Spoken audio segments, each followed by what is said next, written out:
Liberalisation means removal of restrictions on the private sector, ऐसे बोलते हैं कि रिस्ट्रिक्शंस को, प्राइवेट सेक्टर के ऊपर जितने भी रिस्ट्रिक्शंस थे उन्हें रिमूव करना, उन्हें हटाना ही क्या होता है, लिबरलाइजेशन होता है। उसके ऑब्जेक्टिव्स पढ़े थे, फिर हमने देखा था कि इकोनॉमिक रिफॉर्म में लिबरलाइजेशन के अंडर कुछ अलग अलग सेक्टर्स थे जिन सेक्टर्स में लिबरलाइजेशन के इफेक्ट दिखे थे या रिफॉर्म्स दिखे थे। तो इंडिविजुअली हमें हर सेक्टर्स को जो है पढ़ना था। उन सेक्टर्स में फर्स्ट था क्या, industrial sector reforms, financial sector reforms, tax reform, foreign exchange reform, trade and investment policy reform. First हमारा था क्या, इंडस्ट्रियल सेक्टर रिफॉर्म। स्टार्ट करते हैं इंडस्ट्रियल सेक्टर रिफॉर्म से। इंडस्ट्रियल सेक्टर रिफॉर्म में क्या हुआ था कि in order to make necessary reforms in industrial sector, the government introduced its new industrial policy on July 24, 1991, है ना, क्योंकि ये न्यू इकोनॉमिक पॉलिसी जो है कब से स्टार्ट हुई थी, 1991 से हुई थी और जुलाई में ही अनाउंस किया गया था। तो on 24th of July, date के साथ याद रखेंगे कि ऑन 24th ऑफ जुलाई जो है न्यू इकोनॉमिक पॉलिसी में इंडस्ट्रियल सेक्टर में कुछ रिफॉर्म्स हुए थे। Various measures under industrial policy reforms include, क्या क्या मेजर्स लिए गए थे इंडस्ट्रियल पॉलिसी रिफॉर्म्स में, क्या क्या लिए गए थे? सबसे पहला है reduction in industrial licensing. First one is reduction in industrial licensing. किसी को याद है कि लाइसेंसिंग में हम लोगों ने पिछले वाले चैप्टर में क्या क्या चीजें पढ़ी थी, किन किन चीजों में कब कब हमें लाइसेंस लेना पड़ता था?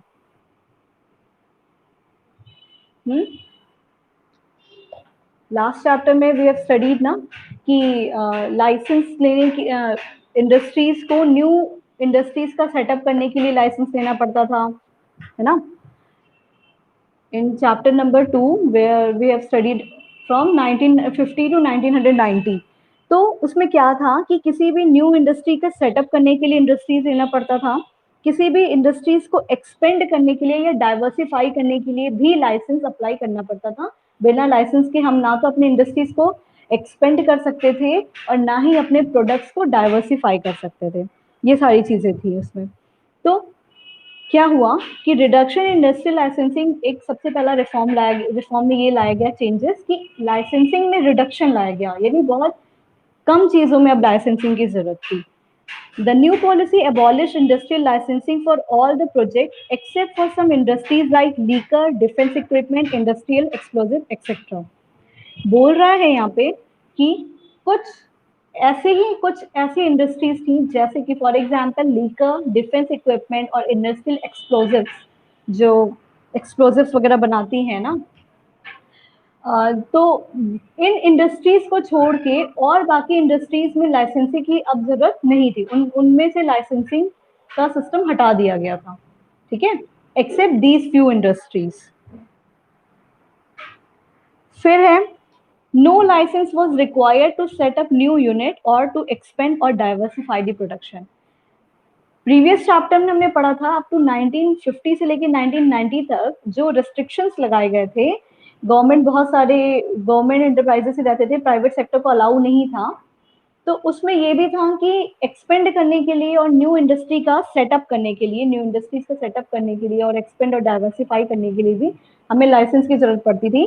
बट इस इकोनॉमिक रिफॉर्म में, इंडस्ट्रियल सेक्टर रिफॉर्म में क्या किया गया, इन चीजों पे से लाइसेंसिंग को हटा दिया गया, यानी कि अब बिना लाइसेंस दिए ही हम अपने इंडस्ट्री सेटअप कर सकते थे एंड एक्सपेंड और डाइवर्सिफाई भी कर सकते थे अपने प्रोडक्ट्स को। Is it clear?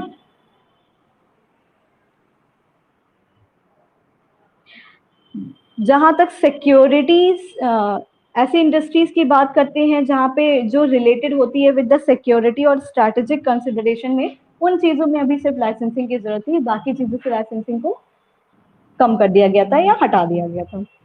Second point है decrease in the role of public sector.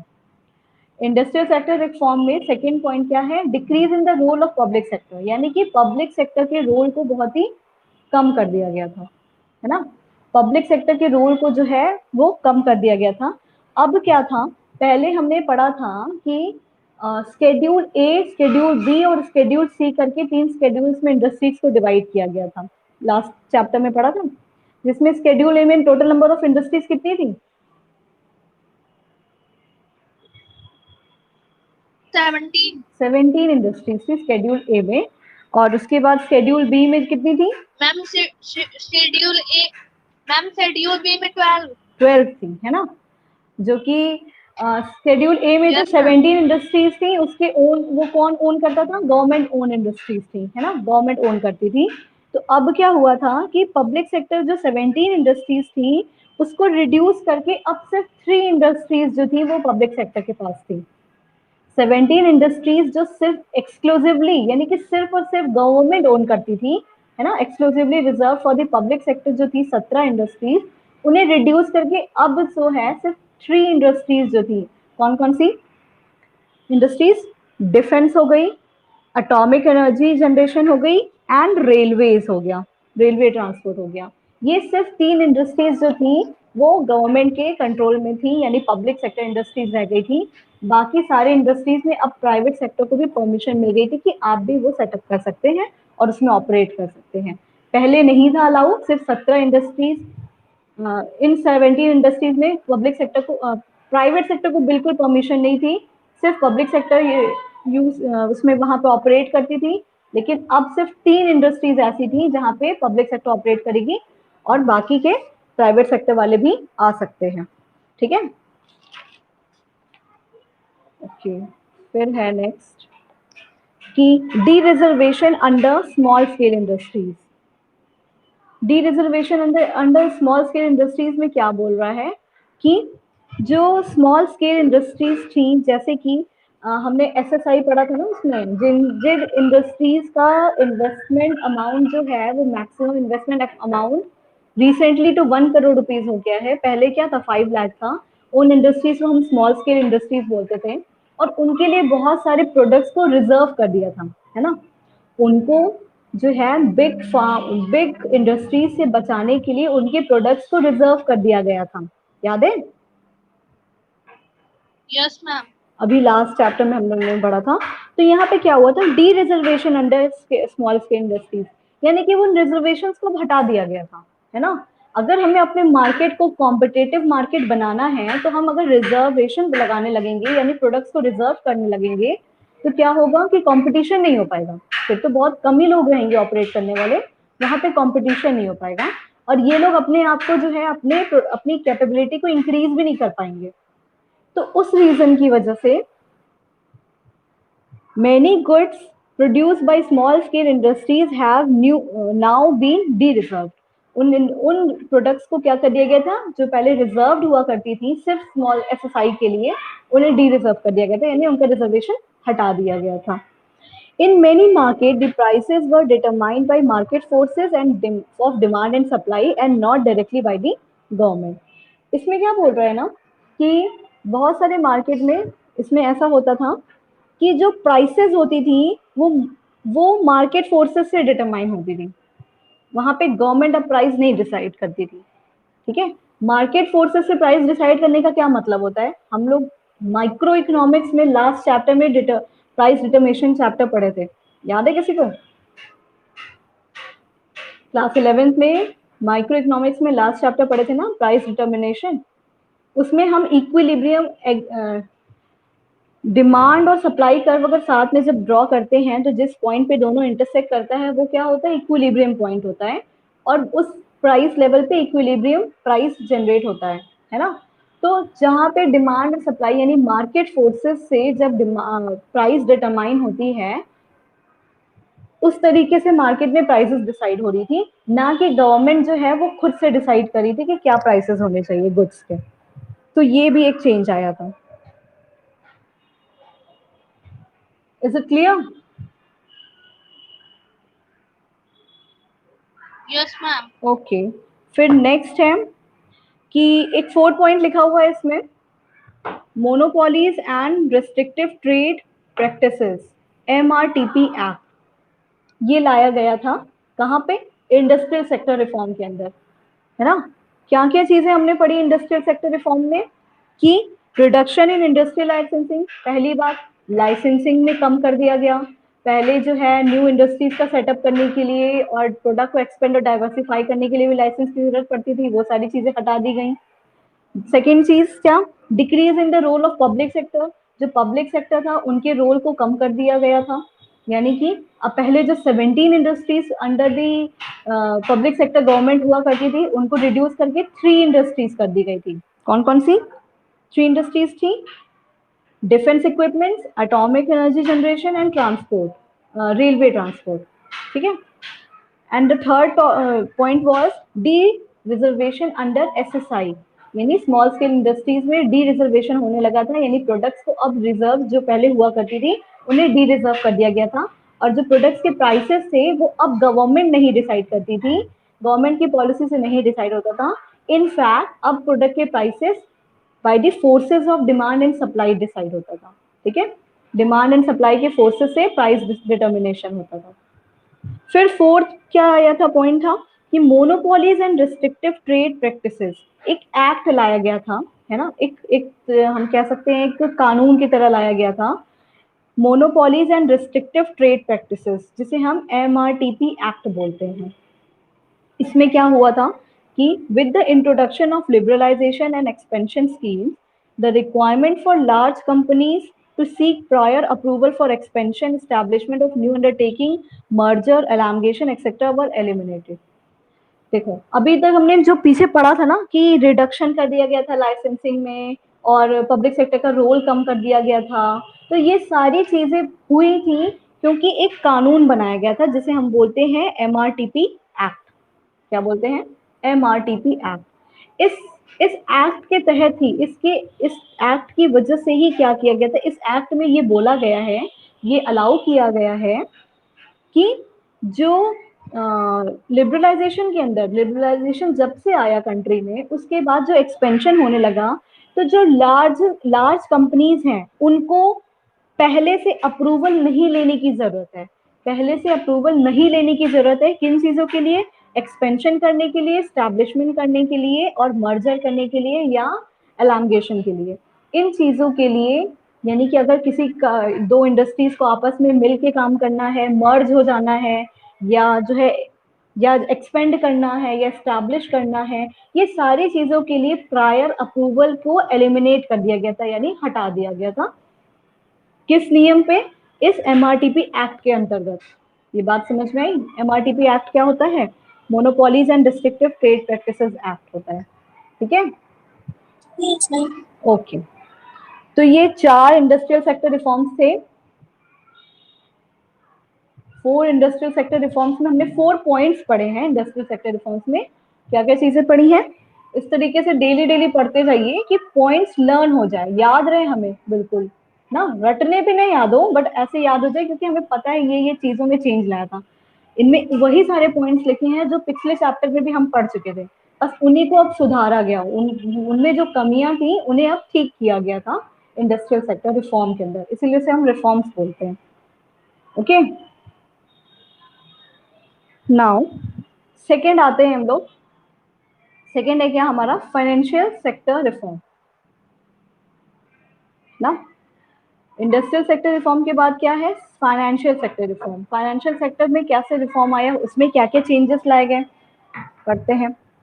Financial sector include financial institutions like commercial bank. Financial sector का मतलब तो पता है सबको? फाइनेंशियल सेक्टर वो सेक्टर्स होती हैं जहां पे हम क्या इंक्लूड करते हैं, जो हमें फाइनेंस प्रोवाइड करती हैं, यानी जो हमें पैसे से मदद करती हैं, है ना, वो सेक्टर। हाँ, वेल्थ, हाँ वेल्थ कह सकते हैं, या फाइनेंस कह सकते हैं, है ना, या इन्वेस्टमेंट के लिए जो हमें मनी कैपिटल की जरूरत पड़ती है फाइनेंस फॉर्म में, उनकी वो प्रोवाइड करती हैं। कमर्शियल बैंक हो गया, वहां से हमें मिलता है। इन्वेस्टमेंट बैंक हो गया, stock exchange operations and foreign exchange market, ये सारे क्या है? फाइनेंशियल सेक्टर के अंदर ये सारी चीजें इंक्लूड होती हैं, ठीक है। फाइनेंशियल सेक्टर के अंदर क्या क्या चीजें इंक्लूड होती हैं? Commercial bank, investment bank, stock exchange operations and foreign exchange market, ठीक है। तो इसमें क्या हुआ था कि financial sector in India is controlled by central bank and ये तो हमें पता ही है, नहीं पता है तो पता कर लेते हैं कि फाइनेंशियल सेक्टर जो है इंडिया का, यहाँ पे जो फाइनेंशियल सेक्टर है वो कौन कंट्रोल करता है?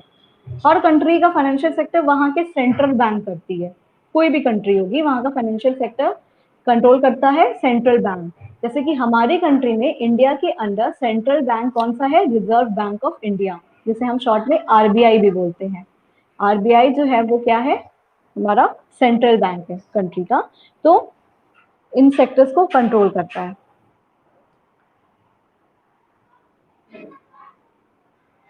देखो, the reforms introduce under financial sectors are, तो इसमें क्या क्या रिफॉर्म्स आए थे, इंक्लूड हुए थे? पहला है change in role of RBI. RBI के रोल में सबसे पहले चेंज लाया गया, है ना। अभी जस्ट हमने देखा कि फाइनेंशियल सेक्टर को, किसी भी कंट्री के फाइनेंशियल सेक्टर को, या अभी हम सिर्फ इंडिया की बात करते हैं, कौन कंट्रोल करता है? वहां की सेंट्रल बैंक करती है, यानी कि आरबीआई करती है, रिजर्व बैंक ऑफ इंडिया करती है। तो रिजर्व बैंक ऑफ इंडिया का जो रोल था, जो उनका काम था, उसमें सबसे पहले बदलाव लाने की जरूरत थी, चेंज लाने की जरूरत थी। रिजर्व बैंक ऑफ इंडिया क्या करती थी? पहले एज अ रेगुलेटर काम करती थी, है ना। रिजर्व बैंक ऑफ इंडिया पहले एज अ रेगुलेटर काम करती थी, बट बाद में जब रिफॉर्म लाया गया, यानी इसमें जो चेंजेस लाए गए, तो आरबीआई को रेगुलेटर कम फैसिलिटेटर ज्यादा बना दिया गया था फाइनेंशियल सेक्टर में। अब इसका मतलब क्या होता है रेगुलेटर का और फैसिलिटेटर का? कोई आइडिया है किसी को? No ma'am. ट्राई कर सकते हैं।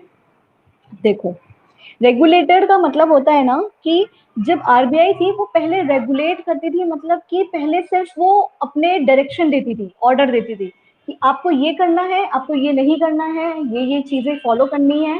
वो सिर्फ अपना हमेशा क्या करती थी? कंट्रोल करने की कोशिश करती थी। तो कोशिश क्या करती थी? वो कंट्रोल ही करती थी, और वो बताती थी किसको क्या करना है, किसको क्या नहीं करना है ना। और ऐसे बताना कि एज एन ऑर्डर, मतलब कि आरबीआई का ऑर्डर होता था, तो हमें उसको फॉलो करना ही करना पड़ता था। हमें मतलब कि कमर्शियल बैंक या इन्वेस्टमेंट बैंक, इन लोगों को, ये जो फाइनेंशियल सेक्टर में जितनी भी चीजें थी, इन लोगों को उस आरबीआई की बात माननी पड़ती थी, क्योंकि वहां से ऑर्डर आया हुआ था। तो इनके रोल में ये चेंज लाया गया कि अब आरबीआई को फैसिलिटेटर बना दिया गया। इसका मतलब है कि अब इसका आरबीआई का रोल ये हो गया था, अब उनको बोला गया कि आप सिर्फ कंट्रोल मत करो, लोगों को गाइड करो, है ना। उनको गाइडेंस का मेन काम हो गया था, यानी कि उनको सही रास्ता बताओ, या उन्हें एक सजेशन देने वाला, एडवाइस देने का काम हो गया था। फैसिलिटेट करो यानी कि उन्हें बताओ कि आप किस तरीके से अपने अपने काम को और इम्प्रूव कर सकते हैं, किस तरीके से जो है अपने सेक्टर को या अपने बिजनेस को और प्रॉफिटेबल बना सकते हैं, या क्या क्या चीजें और कर सकते हैं। ये रोल हो गया था आरबीआई का। रेगुलेटर से फैसिलिटेटर का मतलब, फैसिलिटेट करवाने का मतलब हो गया कि उन्हें हेल्प करना, एडवाइस देना। आरबीआई का ऐसा काम हो गया था कि ऐसे ऐसे एडवाइस देना जिससे कि उनको बेनिफिशियल हो, और वो उनकी बात अगर उन्हें ठीक लगे तो उस तरीके से, अगर कोई हमें एडवाइस देता है, अच्छी बातें बताता है, तो हम जरूर से उसको फॉलो करने की कोशिश करते हैं ना। लेकिन अगर कोई हमें बोलेगा कि तुम्हें ऑर्डर है, ये करना ही करना है, तो पसंद हो या ना हो, हमारी मजबूरी हो जाती है उस चीज को फॉलो करना। ठीक है। तो फैसिलिटेटर में क्या होता है कि अच्छे एडवाइसेस दिए जाते थे और उनको हेल्प की जाती थी। सिर्फ ऑर्डर ही नहीं दिया जाता था, उनकी हेल्प भी की जाती थी कि कैसे हम उस सिचुएशन से ओवरकम कर सके, उस सिचुएशन को टैकल कर सके। तो ये काम हो गया था हमारा आरबीआई का, किस चीज के लिए? फाइनेंशियल सेक्टर्स में। ठीक है। फिर है second point, origin of private banks. अभी तक क्या होता था कि पब्लिक सेक्टर ही रोल मेन प्ले करती थी यहाँ पे फाइनेंशियल सेक्टर में।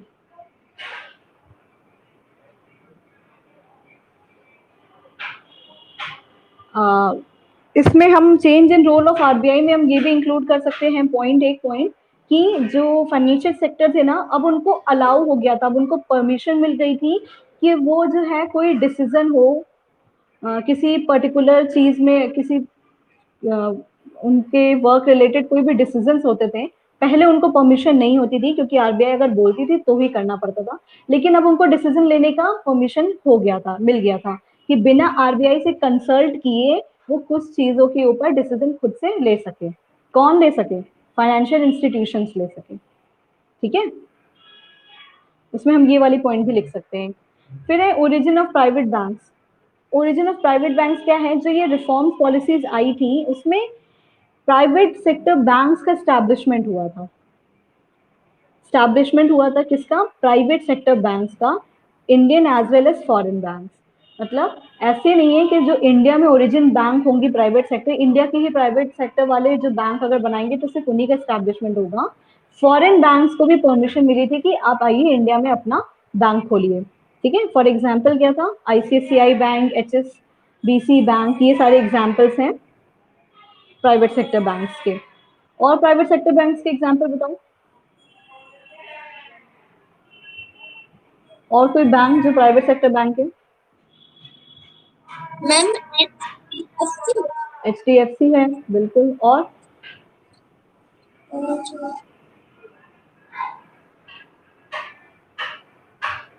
नहीं पता, इतने सारे बैंक हैं।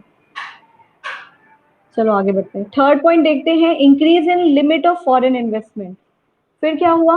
तीसरी चीजें ये की गई थी कि जो फॉरेन इन्वेस्टमेंट है, यानी फॉरेन कंट्री से कोई आता है हमारे कंट्री में निवेश करने के लिए, इन्वेस्टमेंट करने के लिए, उसमें लिमिट लगी गई थी, उसमें रिस्ट्रिक्शन था, या उसमें पहले तो अलाउ ही नहीं था, फिर अलाउ किया गया तो लिमिट लगाई गई थी, उसको इंक्रीज कर दिया गया, उसको बढ़ा दिया गया। यानी कि the foreign investment in banks were raise to around 51%।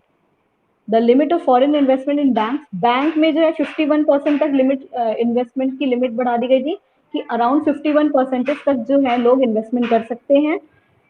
Foreign जो इन्वेस्टमेंट है वो बैंक में कर सकती है। और फॉरेन इंस्टीट्यूशनल इन्वेस्टर यानी एफआईआई जिसे बोलते हैं, such as merchant bankers, mutual fund and pension funds were now allowed to invest in Indian financial market. इन लोगों को भी अब परमिशन मिल गई थी कि ये इंडियन फाइनेंशियल मार्केट में आके इन्वेस्ट कर सके। इनको क्या कहा जाता है? Foreign institutional investor. जो किसी इंस्टीट्यूशन में इन्वेस्ट करते हैं उन्हें एफआईआई बोला जाता है। ठीक है। Through banks have been given permission to generate sources from India and abroad, certain aspect has been retained with the RBI as to safeguard the interest of the account holders and the nation. और यहाँ बोला गया ना कि bank को allow दिया गया था कि आप जो है Indian private as well as abroad से जो है रिसोर्सेज ले सकते हैं, यानी कि बाहर वाले लोग आके इन्वेस्टमेंट कर सकते हैं। टाइम हो गया क्या? तो इन लोगों को ये फिर भी अभी भी कुछ जो है रिस्ट्रिक्शंस जो हैं वो आरबीआई अपने पास रख लिया था। क्यों रख लिया था? ताकि कंट्री का सारा ही पावर और कंट्रोल जो है प्राइवेट सेक्टर और अब्रॉड के पास ना चली जाए। इसलिए बहुत सारी ऐसी भी चीजें थी जो आरबीआई अपने कंट्रोल में ही रखा था कि इन चीजों में परमिशन हमसे लिए बिना आप कोई काम नहीं कर सकते हैं। ठीक है। और एक लास्ट पॉइंट है, इसको पढ़ के फिर जाऊं, कि ईज इन एक्सपेंशन प्रोसेस, कि बैंक्स जो है उनको एक्सपेंड करने के लिए, न्यू ब्रांचेस खोलने के लिए जो आरबीआई से परमिशन जो लेनी होती थी उसमें बहुत ही इजी प्रोसेस कर दिया गया था। अब बहुत ही कॉम्प्लिकेटेड और डिफिकल्ट प्रोसेस नहीं रहा था। ठीक है। चलो नेक्स्ट क्लास में डिस्कस करते हैं आगे। Class is over now.